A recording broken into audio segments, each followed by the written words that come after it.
নমস্কার বন্ধুরা, welcome to SB sports zone. তো এই ভিডিওতে আমরা আলোচনা করব মোহনবাগানকে নিয়ে। তো যতগুলো আপডেট আছে সব আপডেট প্রায় মোহনবাগানকে নিয়ে।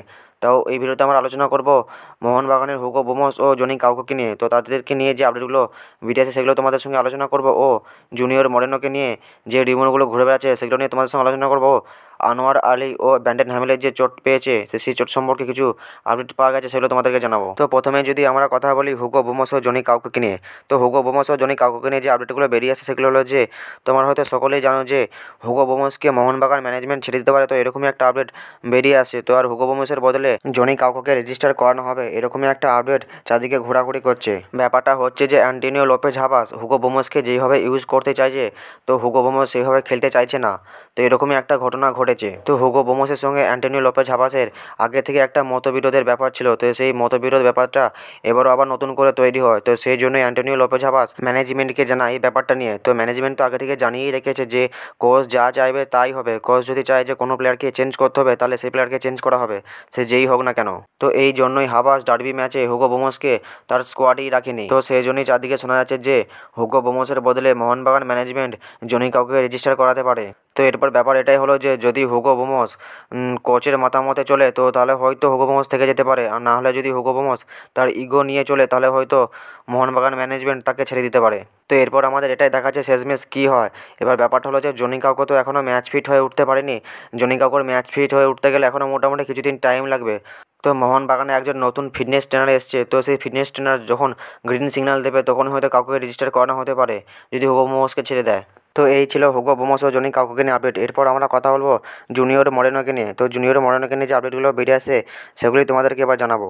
এবার ব্যাপারটা হলো যে জুনিয়র মরেনোকে নিয়ে ট্রান্সফার মার্কেটে যখন যা আপডেট বেরিয়ে এসেছিলো, তখন সব আপডেট আমি তোমাদেরকে জানিয়েছিলাম। তো তারপর থেকে জুনিয়র মরেনোকে নিয়ে তেমন একটা আপডেট ট্রান্সফার মার্কেটে বেরিয়ে আসেনি। জুনিয়র মরেনোকে নিয়ে নতুন করে যে আপডেটটা বেরিয়ে আসে সেটা হলো যে জুনিয়র মরেনো কদিন আগে তার অ্যাকাউন্ট থেকে একটা ছবি পোস্ট করে যে সে তার ফ্যামিলিকে নিয়ে কোথাও একটা যাচ্ছে, এরকম একটা ছবি সে তার অ্যাকাউন্টে পোস্ট করে। তো এরপরই জুনিয়র মরেনোকে নিয়ে যে রিউমারগুলো ঘুরে বেড়াচ্ছে সেগুলো হলো যে যেটা শোনা যাচ্ছে যে ওই ছবিটা পোস্ট করার পর থেকে যেটা বেরিয়ে আসে সেটা হলো যে জুনিয়র মরেনো নাকি কলকাতায় আসছে। সেই কলকাতায় এর জন্যই আসে যে মোহনবাগান ম্যানেজমেন্ট তাকে নিয়ে আসছে তার ফিটনেস টেস্ট করার জন্য। সে যদি ফিটনেস টেস্টে পাস করতে পারে তাহলে তাকে সাইন করানো হবে। তো এরকমই সব রিউমার চারদিকে ঘোরাঘুরি করছে। এবার ব্যাপারটা হলো যে জুনিয়র মরেনোর এই ব্যাপারটা পুরোপুরি উড়িয়ে দেওয়াও যায় না। ব্যাপারটা হলো যে হয়তো হতে পারে মোহনবাগান ম্যানেজমেন্ট জুনিয়র মরেনোকে কলকাতা নিয়ে আসছে এবং তার ফিটনেস টেস্ট করাবে। সে যদি ফিটনেস টেস্টে পাস করতে পারে তাহলে হয়তো তাকে নতুন বিদেশি হিসেবে সাইন করানো হবে। তো সে যদি পাস না করতে পারে তাহলে তাকে ফেরত পাঠিয়ে দেওয়া হবে। তো সেই জন্যই জুনিয়র মরেনোর এই আপডেটটা নিয়ে সেরকম কোনো জায়গা থেকে সেরকম কোনো আপডেট বেরিয়ে আসছে না। এরপর ব্যাপার হলো যে জুনিয়র মরেনো পুরো ফ্রি আছে, তার কোনো ক্লাবের সঙ্গে তার কোনো চুক্তি নাই। তো মোহনবাগান ম্যানেজমেন্ট যখন চাইবে তাকে দলে সাইন করাতে পারবে।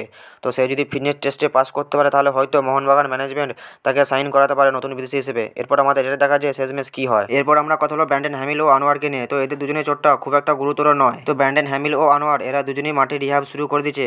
তো যেটা শোনা যাচ্ছে যে আনোয়ার আলী নাকি বল নিয়ে মাঠে রিহ্যাব শুরু করে দিয়েছে। তো যতটা সম্ভব যে ব্যান্ডেন হ্যামিল ও আনোয়ার খুব তাড়াতাড়ি ম্যাচ ফিট হয়ে যাবে। মোহনবাগানের কোচ হায়দ্রাবাদ ম্যাচে হয়তো আনোয়ার ও হ্যামিলকে পাবে না, কিন্তু এফসি গোয়া ম্যাচে হয়তো এদের দুজনকে অ্যাভেলেবেল পাবে। তো এই ছিল আজকের কয়েকটা আপডেট। তো আপডেটগুলো তোমাদেরকে জানিয়ে দিলাম। তো ভিডিওটা যদি ভালো লাগে ভিডিওটা লাইক শেয়ার কমেন্ট অবশ্যই করে দিও।